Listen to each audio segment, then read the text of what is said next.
Right, you're watching NDTV's special broadcast on Prime Minister Modi's US visit and the key bilateral meeting that he had with President Donald Trump at Washington, D.C.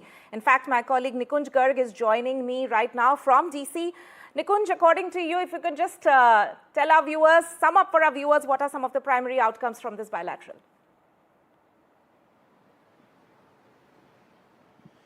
Well, Tanima, one thing one has to say to begin with, that the camaraderie, the bonhomie, the relationship strength at the personal level that has been so spoken about in various quarters, from commentators to journalists to politicians to other observers of this relationship for long term, that was fully at display right at the moment they entered the Oval Office. From there onwards, in the public commentary, at every possible occasion, two leaders were highly complimentary of each other. President Trump, in fact, called Mr. Narendra Modi a great leader to begin with. That was his kind of opening remarks that he made the moment the press briefing, the first round of the press briefing, just immediately after the opening statements of the two leaders began. He said Mr. Modi is a great leader and he is doing great work back home. He's doing a lot of good work back home. Prime Minister Narendra Modi, in his turn, during the press conference at the press conference room of the White House, said that President Trump has the best interest of American people at his heart.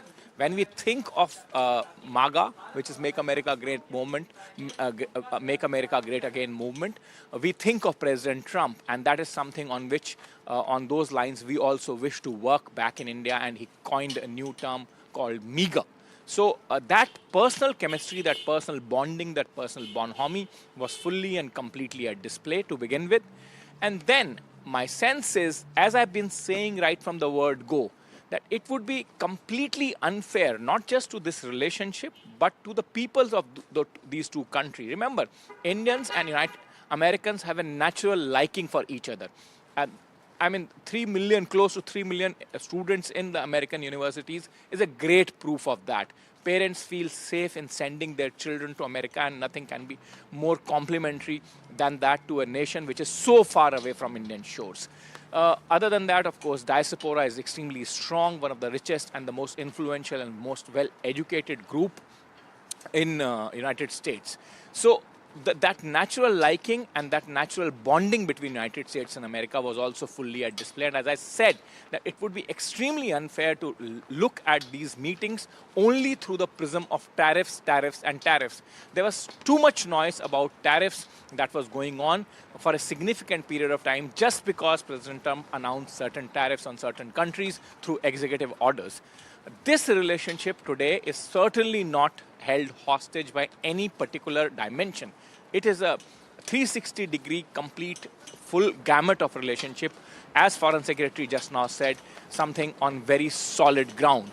And therefore, some $100 million of tariff here or there won't make, even if they come along.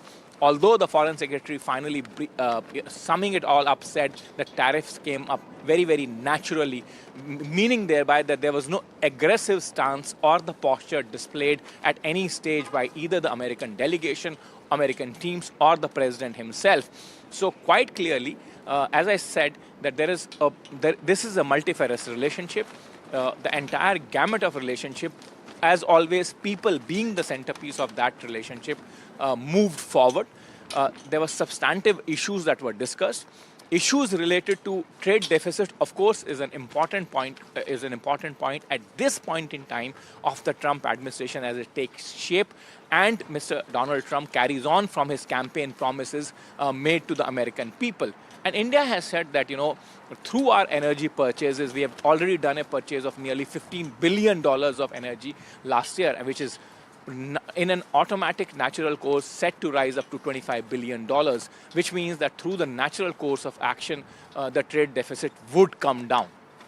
Other than that, my sense is that on illegal migration, on legal migration, on H-1B visas, on extradition, extradition of a key Mumbai 2611 plotter, Tahavur Hussain Rana. Significant progress has been made. Significant progress has also been made in terms of deepening the ties by India opening 2 new consulates in Boston and Los Angeles, which means India's presence in the United States of America would now be the largest diplomatic presence India has in any country of the world, and also any other country having that kind of presence in the United States of America. Tanema? Right.